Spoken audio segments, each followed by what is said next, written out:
So this is going to be my review of Batman Son of the Demon. Now, most of you guys know, obviously, yes, this is the graphic novel that first, I guess you could say, was the first official appearance of Damian Wayne. Although, granted, I don't think it was meant to be like that at all. I think, Grant Morrison just looked at this graphic novel and went, "Hey, that's a great idea!"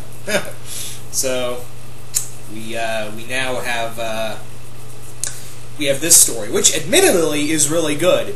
This really, delves into Batman and into the one thing he's never really had, nor does he know how to have, a family. That really delves into it. And I like how they do this. Now, the story is that Batman finds some terrorists that are trying to steal from a chemical factory, and then proceeds to find a person who was close to the chemicals has been murdered, and he suspects Ra's al Ghul. While at the same time, there is Talia's in Gotham, and he and Talia team up and discover that at first what he thinks is Ra's al Ghul, it turns out to be someone else, a follower of Ra's al Ghul named Kane. And yeah, this delves really much into the Middle Eastern culture, the war between, the Cold War that was going on. Man, you even get to see Reagan and Gorbachev in here. Yeah, you get to see a comic book version of Reagan and Gorbachev. Although, granted, it's not like the Reagan and Gorbachev in another Batman story written by a certain Mr. Miller. Yeah. Anyway, I always find it weird when you see real people, like real historical people in comic books. Like, it just, at one point it feels really awesome, and the other point it just feels kind of weird. Like, the Batman Houdini story is one thing, but, and I still feel like, man, Houdini's teaming up with a fictional character. Although then again, that's what's going on in Doctor Who a few times over. So, I can bear with that.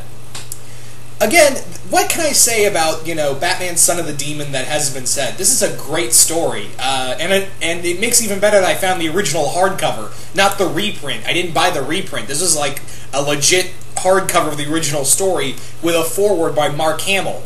And I loved Mark Hamill. Just side note, I loved Mark Hamill's his whole foreword about this. It's not just because he was voicing Joker at the time. He was legit. He was legitimately adamant about how much he loved this story of Batman Son of the Demon. And I really liked that.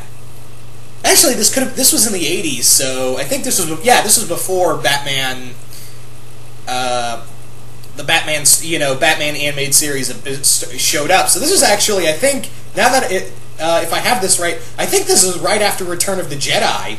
So, yeah. This is right when, Mark Hamill still had a film career. Hi-yo! Oh, man, I'm not sorry for that. I love you, Hamill, I really do. Anyway. But I obviously that joke is kind of dead now, because obviously Mark Hamill is going to be Luke Skywalker again, and yes, he's going to be the trickster in The Flash, so yeah, I know the joke. Like, the moment I said the joke, I was like, damn it, if I'd have done this if I found this comic and did a review of it earlier, earlier last year, it would have made a lot more sense, but nope, announcement made, so joke has no weight, so I know. Anyway, so again, I think the driving point of this story is how well these two writers, Mike Blair, I think that's his last name, how well he writes this story of Batman finding, like I said at the beginning of this review, the one thing that Batman's never had, nor does he know how to have, a family.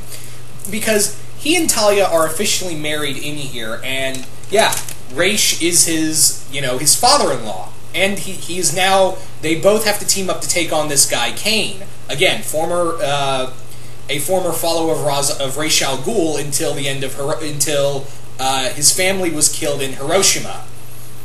And I really like that when, because we don't really know how old, how many times Ra's has been in a few things. Apparently, he was fighting the Nazis in World War II, as it states in this comic. But again, We don't really know what he was doing. He just had a small cell. It wasn't really the League of Assassins, but it was something. Anyway, but yeah, Ra's accepts Bruce as his son, and he lets Batman train the League as he sees fit. He teaches them non-violent skills of takedown and a few other methods, which they're actually surprising. Like, all we know is to kill. We don't know this BS about don't let your enemies live, and that kind of comes back to bite him in the ass. Also, I love Kane's endgame because it feels so much like Cobra Commander's it's exactly what it is. It is literally Cobra Commander's weather control device, and I love it. And like the whole idea he had was because it's originally a U.S. weapon, and he creates a hurricane that is going to destroy Moscow. And, of course, the Americans will probably go to, the Russians will blame the Americans because this was an American device, and they'll be like, yeah, nuclear war if this thing gets close to Moscow. So Batman and the League of Assassins have to stop Kane. And, admittedly, Kane is kind of a one-note guy, where he's more like, I'm evil and I need to destroy He-Man, Batman. That's kind of what he's like the whole time. Also, I need to destroy Ra's al Ghul. That is all. So, we have that. But again, the major point is how defensive Batman is. In fact, he says to Talia when she tells him she's pregnant, he says, I've never been happy in my entire life. I don't even, the feeling is so weird to him, and he's so overprotective, which again, I'm actually inclined to take Bruce's side of showing how overprotective he is. Like, he's telling, these medics to check Talia first and all this.